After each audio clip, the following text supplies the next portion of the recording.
was there. Yet he could not escape notice.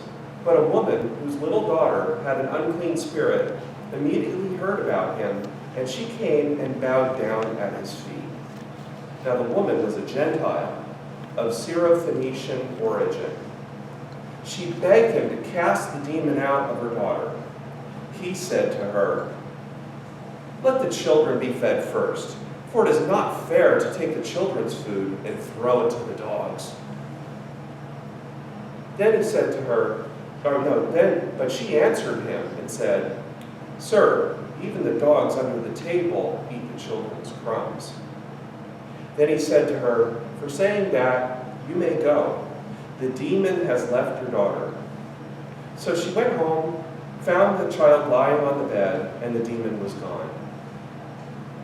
Then he returned to the region of Tyre, and he went by way of Sidon toward the Sea of Galilee, to the region of Decapolis. They brought to him a deaf man who had an impediment in his speech, and they begged him to lay his hand on him. He took him aside in private, away from the crowd, and put his fingers in his ears, and he spat and touched his tongue. Then he looked up to heaven, he sighed, and said to him, Ephphatha, sorry, which means be opened. And immediately his ears were opened. His tongue was released, and he spoke plainly. Then Jesus ordered them to tell no one, but the more he ordered them, the more zealously they proclaimed it. They were astonished beyond measure, saying, "He has done everything well. He even makes the deaf to hear and the mute to speak." The Gospel of the Lord. Praise to you, O Christ.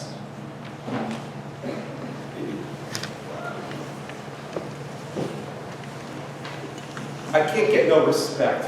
No respect at all, I tell you. Please forgive my bad impression of Rodney Dangerfield. But it's true. And when he does it, it's really funny. Because it is very true. And we all know it. This week's verses speak more to the heart of our faith than all the culture wars we keep hearing about in the news nowadays. All those culture wars that consume the church. You've heard this a lot in Jeff's preaching lately, and many of the central issues of our day converge on these verses. And I'll tell you why. Because we're talking about power. Who has it? Who doesn't? We're talking about money. Who has it? Who doesn't? In today's James passage, we are asked a really uncomfortable question. Do you show favoritism to the rich? Think about that. Do you?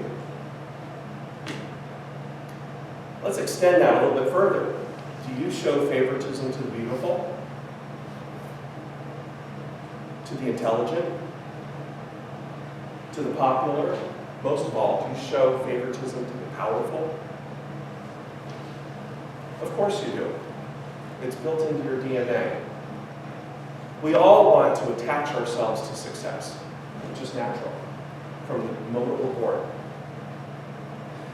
Maybe some of that will rub off on you. If you kiss up to the powerful, maybe they'll remember you. Maybe you'll get that promotion. Maybe you can ask for a favor. Oh, please sit here, Mr. Trump. Is there anything I can get you? Well, I'll laugh at your jokes and I'll hang on your every word. But there's a much more uncomfortable question than that. And that is, and it comes from James. Sorry, there's no room for you in here. You can stand in the back if you like. Or, are you a member here? Sorry, this is a members-only course. Or, my favorite, oh, it's only the cleaning lady. Just ignore her. Sorry, folks, this is an uncomfortable truth. We all know it, and at times you're the victim, and at other times you get the benefit. It's the law of the jungle. It's dog eat dog, our competitive world. It's hard to forget that humiliation when you were a kid. Or when somebody blew you off when they didn't respect you. Or when you beamed with pride when you were noticed or favored by somebody powerful or popular.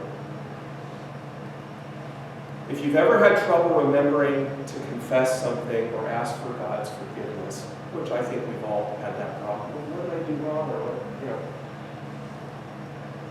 all you have to do is be honest with yourself and remember this: when you've played the game of power and popularity, as we've all done it.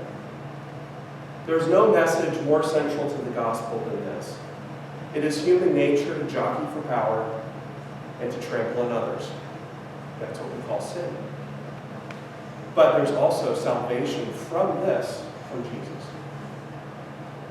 To parse the Bible, as some people do, and dissect it in little pieces and say this is wrong or this is right, or you should follow this or not follow that.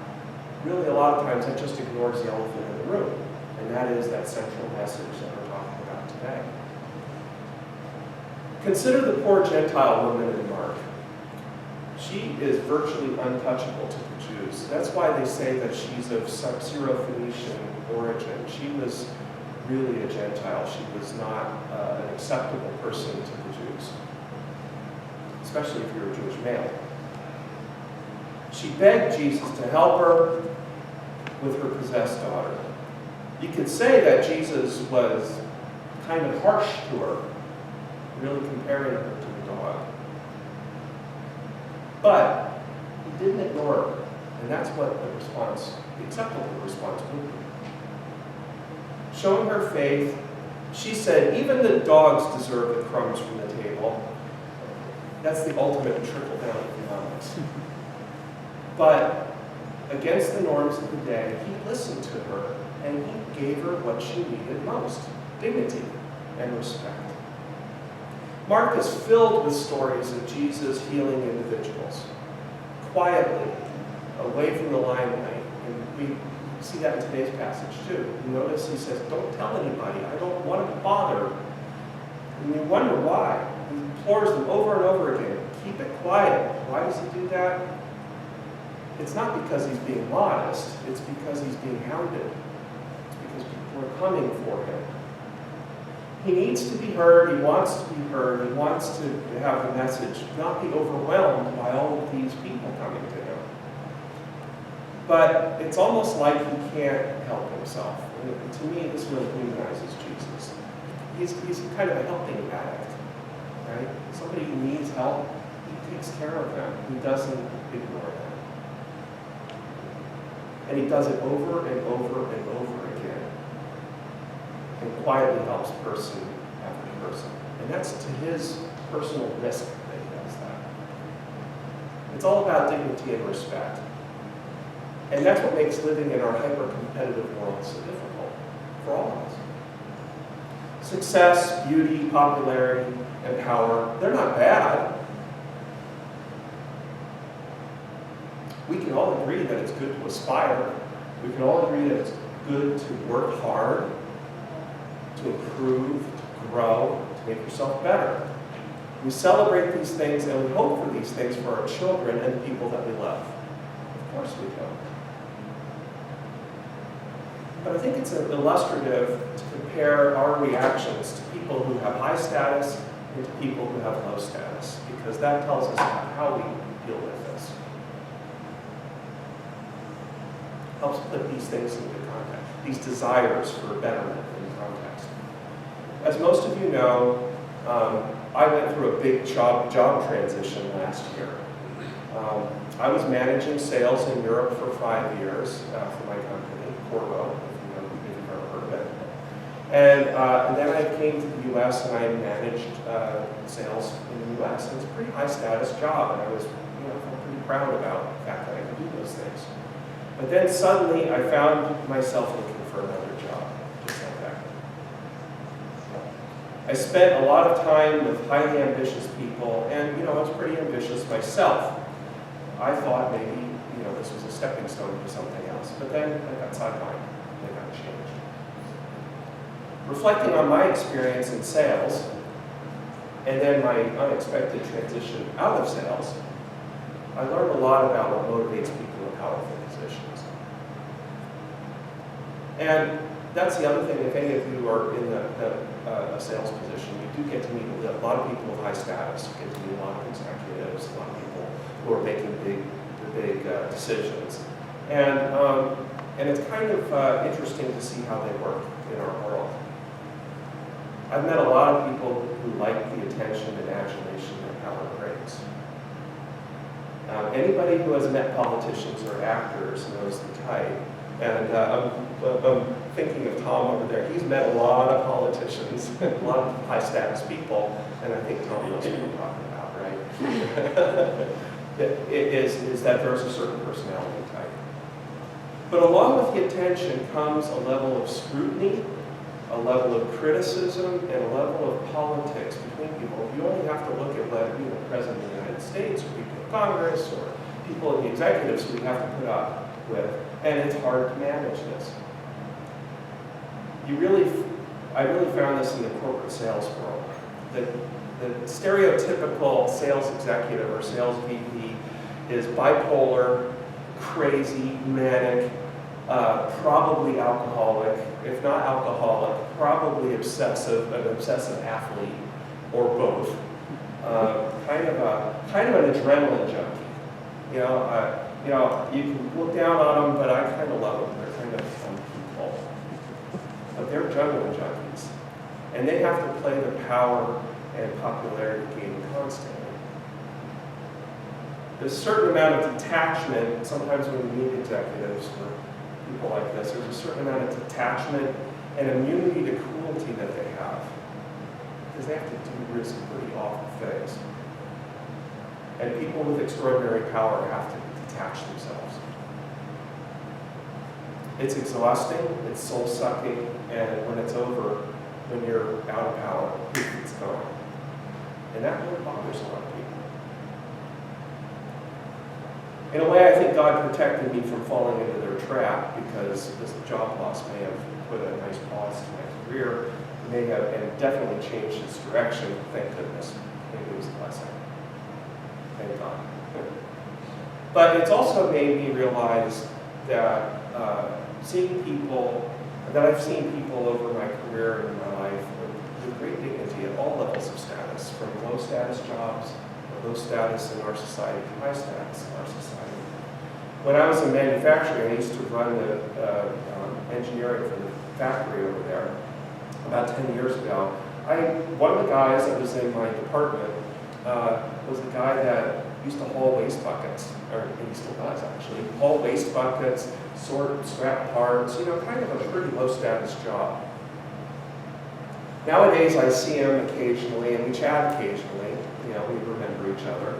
And he's one of the most dignified people I've ever met. I just love the guy. His name is Luke, by the way. And I can think of countless people that I've met like that, and I'm sure you have too. Carol and I really like the gas station attendant at the Arco in Northwest Cornell.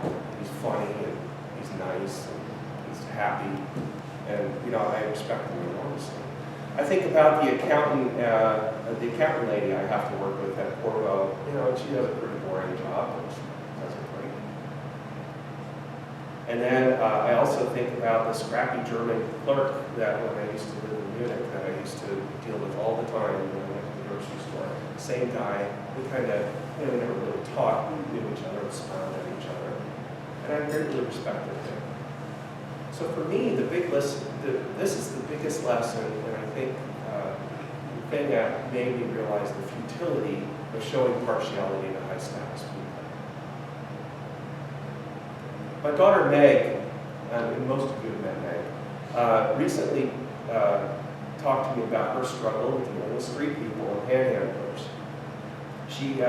She goes to the NCNM Natural Medicine College downtown, and she bikes there. And so, of course, naturally she runs into a lot of street people, and which I think seem to have been, there are more of them today than there have been for whatever reason. A lot of policies have changed or something. But anyway, she talked about a struggle that I think we all struggle with. I know I do. When I meet somebody, I want to treat them like a human being, but I don't really want to be there. And she feels compassion for them, but she doesn't want to give them money because she's also wise and realizes that giving them money is probably the worst thing she can do. But she decided that it's even worse to silently pity them, because pity is the enemy of compassion. Pity is looking down on people. So she made a decision in recent months, and she said, Dad, I've decided I'm going to smile and wave at them. Now, she's not stupid. She's not going to put herself into a dangerous situation, but it really doesn't take much to smile and wave at them. Occasionally, this has led her to have a couple of chats with these folks, and she found that by not pitying them or ignoring them, her life has been enriched, and that she believes that their lives have been enriched as well, much more than having a hangout. Bravo. Bravo to Meg. I'm very proud of her, extremely proud of her for that, because she did this on her own and figured out that this is the way she wants to live her life. Of course, sometimes Carol and I found out recently, when we were downtown last week, that some of these people are not nice people. Pretty aggressive. They're not nice people. But you know what? There are a lot of not nice people in the executive suites as well. In Proverbs, we're told, a good name is to be chosen rather than great riches, and favor is better than silver or gold. The rich and the poor have this in common. The Lord is the maker of them all, and there's nothing more dignified than that.